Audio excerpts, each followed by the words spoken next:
Ayer fue Yom HaZikaron en Israel, el día para recordar a todos los soldados de Tzahal, Israel Defense Forces, las fuerzas de defensa de Israel, que perdieron sus vidas en las diferentes guerras, y también los asesinados en actos de terror en Israel. Sonaron las sirenas en Israel y quedó paralizada por unos minutos en recuerdo de sus héroes y víctimas. Automóviles en autopistas se pararon y los conductores y los pasajeros se pararon al lado del vehículo. Individuos en las calles dejaron de caminar, permanecieron inmóviles de pie. En el pasado y en el presente todavía hay víctimas, pero la novedad de los últimos 75 años es que ahora también hay héroes. Hay una fuerza armada que defiende al Estado de Israel. Tuvo su costo de sangre y lo tiene. Soldados que perdieron sus vidas en las guerras que Israel fue obligada a tener con sus vecinos árabes. Porque en Israel todos sirven en el ejército y luego pasan a la reserva. Por lo tanto, no hay familia que no haya ofrecido una vida por la seguridad del Estado. Un hijo, un sobrino, un primo, algún miembro de la familia seguramente que fue ofrecido. Recuerdo que un joven que cogía debido al polio que había sufrido en su niñez, tuvo que utilizar en Israel proteccia, palanca, para ser admitido al ejército, que le dio un puesto de escritorio, porque ¿cómo podía caminar por las calles sin uniforme militar, tomando en cuenta su edad, 19, 20 años? Y además, lo principal, quería aportar personalmente en lo posible para mantener la independencia de Israel. Estoy en Miami, Florida, y me fijé en el calendario y observé que dentro de un mes, el próximo 29 de mayo, se conmemora Memorial Day, en memoria de los soldados americanos que perdieron sus vidas en las diferentes guerras. Se realizarán ceremonias en diferentes cementerios militares. Algunos familiares irán a visitar tumbas. Los políticos darán sus discursos. Pero ¿saben lo que es? También es un día para sales, remates de mercancía en los diferentes establecimientos comerciales. Rara combinación de lágrima por los fallecidos, por los muertos, y adquisición de bienes materiales a un precio más cómodo. Yo creo que eso puede ocurrir porque los Estados Unidos nunca fueron atacados en lo que llaman los Estados Unidos continental. Pearl Harbor, el inicio de la guerra con los japoneses en 1941, está en el Pacífico, a miles de millas, y las guerras mundiales en las cuales participaron tuvieron un escenario fuera del territorio americano. Pero el 11 de septiembre de 2001 fueron destruidas las dos torres emblemáticas de la ciudad de Nueva York, y eso ha quedado grabado en la memoria de los estadounidenses. 9/11, el 9 de septiembre, dejó una huella sumamente profunda. En Israel, Yom HaZikaron recuerda las guerras que Israel tuvo que librar para sobrevivir, y lo ha hecho con valentía y dignidad. El 14 de mayo de 1948, David Ben-Gurión, en su calidad de chairman de la Organización Sionista Mundial y de la Agencia Judía, leyó un documento proclamando la independencia del nuevo país que será conocido como Estado de Israel. Aparentemente habían otras opciones, entre ellas llamarlo Judea, pero a último momento Ben-Gurión decidió sobre el nombre de Israel. Tengo un largo discurso sobre el significado de Israel, pero este no es el momento de decirlo. Ben-Gurión fue después el primer ministro de Israel y Chaim Weizmann fue el primer presidente. La fecha hebrea de ese 14 de mayo correspondía en ese año al 5 del mes de Iyar en el calendario hebreo. Y en este año 2023 corresponde a hoy, el 26 de abril, en el calendario gregoriano. En Israel se celebra anualmente bajo el nombre de Yom HaAtzmaut, el Día de la Independencia, de poder decidir por ellos mismos su destino y no depender de ningún régimen extranjero, de ningún tirano, de ningún gobernante, cuál iba a ser la calidad y el destino de sus vidas. Israel ha vuelto al escenario mundial con dos calendarios, el hebreo y el gregoriano. Pero el calendario oficial en Israel es el calendario hebreo, porque Israel es un estado judío. Los días de asueto son los días del calendario hebreo y la lengua oficial es el hebreo. Esa fue la decisión de las Naciones Unidas en 1947, en noviembre, la creación de un estado judío y de un estado árabe, e Israel es el estado judío. El calendario hebreo es lunar y los meses tienen una duración de entre 29 y 30 días.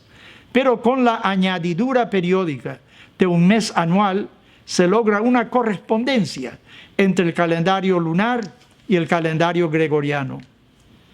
Casi imposible imaginar que después de milenios de expulsión obligada, el pueblo judío regresa a su tierra ancestral, revive nuevamente el idioma hebreo, que nunca fue olvidado, porque siempre fue utilizado en las plegarias, en el estudio de los textos sagrados, en las epístolas que los eruditos escribieron.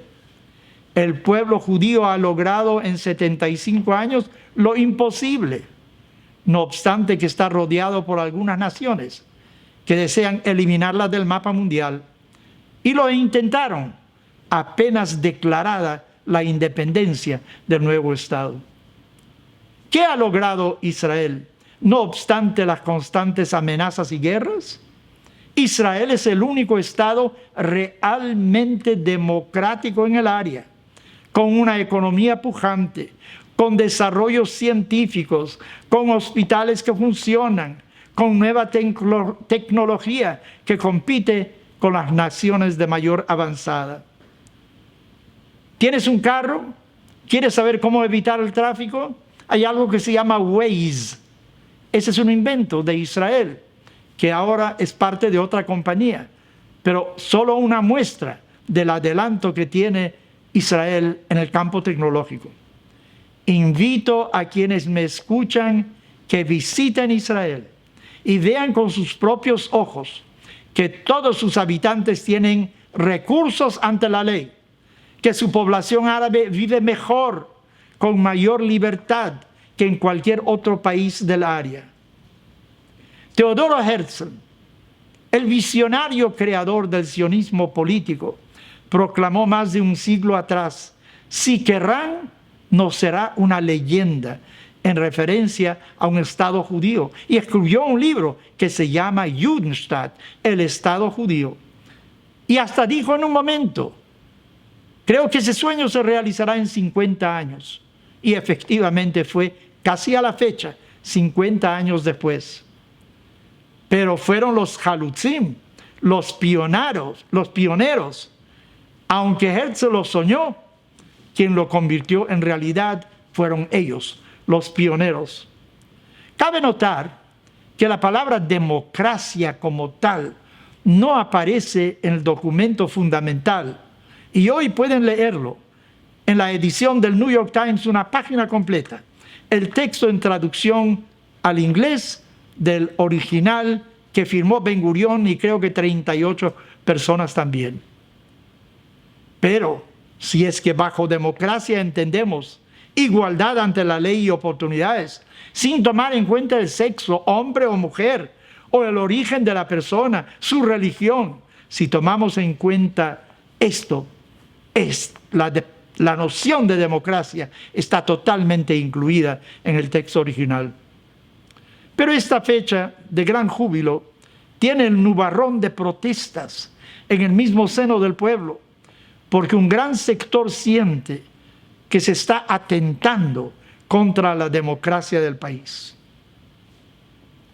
Tal vez es una demostración adicional que el verdadero adversario a veces se encuentra dentro de la misma sociedad. Pero no tengo duda que se encontrará una salida, aunque no sea satisfactoria para todos, pero alguna salida, algún arreglo se encontrará que devolverá la paz a la sociedad israelí próximamente. Pero mientras tanto, es una situación preocupante. Incluso hay intelectuales israelíes que ya hace tiempo sienten que Israel no cumple con su promesa de ser una sociedad ejemplar en el campo ético y moral. Creo que la crítica es válida y debe estar presente en la mente de sus dirigentes. Pero por otro lado, le estamos pidiendo peras al olmo. Ahí están los países europeos con siglos de historia que no superan ni igualan el nivel moral de Israel. Israel tuvo que empezar para convertir un desierto en un jardín, producir suficientes alimentos para su población, armarse hasta los dientes frente a enemigos deseosos de destruirla. Y sin embargo, nunca tuvo un caudillo, nunca tuvo un tirano, nunca tuvo un dictador. Sus gobernantes siempre fueron legítimamente electos por la ciudadanía israelí. Creo que hay que darle tiempo al tiempo. En una escala de 1 a 100, yo le daría un 95, un 98 a Israel en un metro moral. ¿Cuál otro ejército en el mundo y avisa a una población civil, tal como lo hacen en Gaza, antes de destruir un edificio en el cual se esconden misiles para hacerlos llover sobre poblaciones civiles en Israel? Darle tiempo para que abandonen el lugar y no sean víctimas de un enfrentamiento de carácter bélico. ¿Qué otro ejército hace eso? Me molesta cuando judíos que viven fuera de Israel opinan sobre la política interna de Israel, y me incluyo hasta cierto punto en ese renglón. El domingo pasado, 16 de abril, leí un largo ensayo de Thomas Friedman, un gran escritor, es un journalist, un periodista de gran renombre. El tema era los Estados Unidos y China. Apareció en las 2 páginas centrales de la sección editorial del New York Times. Mayor prominencia no se la podía haber dado.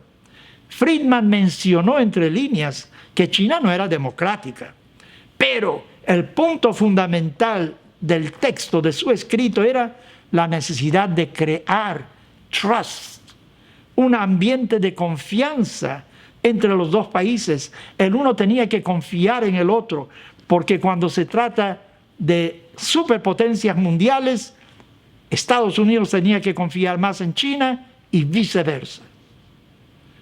Pero cuán diferente fue el tono de semanas atrás del mismo Friedman en varios ensayos extremadamente críticos del actual gobierno de Israel, que en su juicio estaba destruyendo el carácter democrático fundamental del Estado.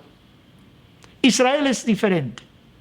Es un Estado judío y tiene una ley especial para que los judíos puedan inmigrar a ese país, especialmente después de lo ocurrido en la Segunda Guerra Mundial. Las puertas de Israel tienen que estar abiertas permanentemente a todo judío, porque muchos perecieron en la Segunda Guerra Mundial, aunque lograron escapar porque encontraron puertas cerradas en otros países. Israel salvó a los viajeros judíos, no solo los israelíes que estaban secuestrados en Entebbe. O sea que la relación entre Israel y el pueblo judío no es igual a la relación de otros estados. Y los judíos fuera de Israel no por haber contribuido de manera material importante al mantenimiento del Estado en los años de necesidad, sino por razones históricas y emocionales, sienten que de alguna manera Israel es un segundo hogar, o tal vez el primero en esta época del vil resurgimiento de antisemitismo en muchas partes del mundo. Tal vez sea esta una de las razones que Thomas Friedman, como judío, siente el derecho a criticar a un Estado, aun estando fuera de Israel, y lo hace con vehemencia, porque le importa personalmente. No quiere que Israel deje de ser democrático según su óptica. Personalmente tengo criterio diferente. Sostengo que el judío que vive fuera de Israel debe apoyar al gobierno legítimamente electo en ese Estado, cualquiera que sea su composición u orientación ideológica, punto. Y la sociedad israelí debe comprender que elecciones tienen consecuencias, como apuntó en Estados Unidos el expresidente Obama. Solamente los electores israelíes pueden elegir a sus gobernantes, porque sufrirán en carne propia sus decisiones, las consecuencias de sus acciones. Las recientes demostraciones de centenares de miles de personas objetando las decisiones de la Knesset deben alertar a los miembros de esa Knesset que una parte numerosa de la sociedad no está de acuerdo con lo que están legislando y probablemente deberían considerar nuevamente sus decisiones. Somos humanos y solemos muchas veces equivocarnos. Por otro lado, la continuidad de esas demostraciones ya está limitando con ilegitimidad, porque se trata de anular el resultado de unas elecciones que nadie consignó como fraudulentas. Hace un par de días, el primer ministro anterior, Yair Lapid, viajó a los Estados Unidos para solicitarle al judaísmo americano su intervención con el gobierno actual de Israel, para que no insista con su legislación.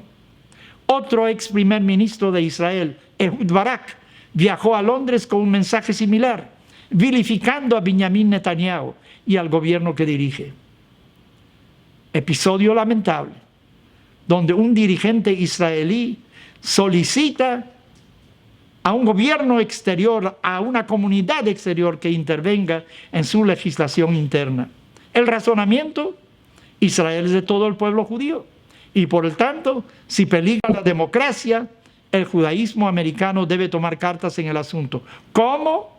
Instando a sus legisladores, al Ejecutivo americano, para que convenza a la Knesset la inconveniencia de esas leyes. Recuerdo una visita del finado Menachem Begin, que en aquel entonces era miembro de la Knesset, del Parlamento israelí, y para la fecha, y aunque en la oposición, cenando un viernes de noche en mi casa, contó que rehusó hablar con la prensa local de manera negativa sobre el gobierno. Él es adversario del gobierno, pero eso lo haría dentro de los límites de Israel, de las fronteras del Estado, pero nunca cuando pasaba fuera de las fronteras del país. Claro, estamos hablando de uno de los gigantes de la política de Israel, hombre de una conducta moral intachable, un gran caballero desde todo punto de vista. No puedo ni debo entrar en discutir si Netanyahu es culpable o no de las acusaciones pendientes. Es un asunto para el Poder Judicial del país. Sé que hay leyes en Israel y que sus faltas podían haber sido convertidas en cárcel en meses anteriores, cuando la oposición estaba en el poder. Si no lo hizo, será porque no pudo hacerlo. Me temo que nuestro prisma es estrecho, porque Benjamín Netanyahu ha sido uno de los artífices más importantes del desarrollo económico, militar y diplomático de Israel, hecho que se embarra y trata de ocultar con la noción de juicios pendientes. El argumento de estar cansado de Netanyahu quien debería dejar paso a otra generación, no tiene sentido real, a menos que no se le encuentre con capacidad para dirigir el destino del país. Si es verdad que los cambios en el Poder Judicial tienen el propósito de limpiar la culpabilidad de Netanyahu, ¿por qué no se hizo en el gobierno anterior? ¿Por qué no se le aplicó el peso de la ley? Como apunté anteriormente, el sistema de elecciones de los jueces de la Corte Suprema de Israel deja mucho de desear y un cambio es oportuno. Pero ese cambio lo tiene que hacer la sociedad israelí, al igual que a su sistema político, que muestra gran inestabilidad también. Consideren lo que hace los Estados Unidos para elegir, para seleccionar una Corte Suprema. El presidente propone un candidato, pero es el Senado que tiene que ratificarlo. O sea, tanto el Ejecutivo como el Legislativo intervienen y son electos por la población. Mientras que en el caso de Israel, la actual Corte Suprema, no electa por el pueblo, puede vetar con los 3 votos que tiene a cualquier candidato, porque se requiere 7 de los 9 que componen ese grupo, y ellos tienen 3 votos en esa comisión. En Inglaterra, United Kingdom, hay un sistema parlamentario y hay otra manera de designar jueces, pero repito, serán los israelíes quienes decidirán cómo debe escogerse una Corte Suprema y no Thomas Friedman ni ningún abogado en el exterior o cualquier político o intelectual fuera de las fronteras del país. Por otro lado, también entiendo que cuando viene un cambio profundo en la sociedad, hay que prepararla para ello. Y muchos piensan que los cambios no se explicaron muy bien. Por eso me parece muy acertada la intervención del presidente Herzog para servir como puente de entendimiento entre las partes. Por ahora, creo que hay que bajar los fusiles, porque los enemigos de Israel pueden interpretar este problema interno como una debilidad frente a su existencia. En el fondo, se trata de aceptar una realidad. Lo que en un principio de fines del siglo XIX y sí, principio del siglo XX fue un país de orientación socialista, liberal, básicamente atea, aunque siempre hubo una presencia religiosa minoritaria, está siendo suplantada por una sociedad mayoritariamente capitalista, conservadora y con mayor apego a la religión. Y todo cambio fundamental crea convulsiones en la sociedad. Como ven, considero que no tengo derecho de opinar sobre lo que pasa en Israel, porque si quiero hacerlo, debo primero hacer aliyá. Por otro lado, Israel está demasiado cercana a mi corazón. Es mi póliza de seguro de vida y lo que allí pasa me concierne de manera existencial y no puedo dejar de al menos expresar mi opinión, mi preocupación, aunque no tenga efectividad alguna en realidad. ¿Quién dijo que la vida es simple y que todo tiene respuesta racional? Hay muchas cosas que responden a sentimientos, a recuerdos, para enfrentar el futuro. En ocasiones tenemos que vivir bajo el marco de contradicciones, pero espero que no por mucho tiempo. Este no es un día de lamentación, es una fecha de celebración, porque después de una ausencia masiva, el pueblo ha retornado a su casa. Se cumplió en realidad la esperanza y el sueño que se mencionaba a diario en las plegarias un sinnúmero de veces. Incluso al agradecer a Dios después de comer, en Birkat Hamazon, Jerusalén aparece de manera muy prominente. Pero se debe tener en cuenta que no solo rezos y anhelos, recuerdos y nostalgia, sino el trabajo de sembrar la tierra, hacerla producir de nuevo, defenderla con la vida, el estudio y la constancia, la tecnología, la cultura, construyeron este país pujante, el Estado de Israel. Y eso es Israel. Yom HaZikaron, dolor, Yom HaAtzmaut, alegría, seguido el uno al otro, contiguos. La independencia se consiguió, pero tenemos que recordar que tiene que ser cuidada por siempre. Teji Medinat Israel Leolam. Invito a Henry, quírense que me fotografíe para levantar una copa y decir junto conmigo, Lejaim a Medinat Israel, al pueblo judío donde se encuentre. Baruch atah Adonai Eloheinu melech haolam, boré peri hagafen.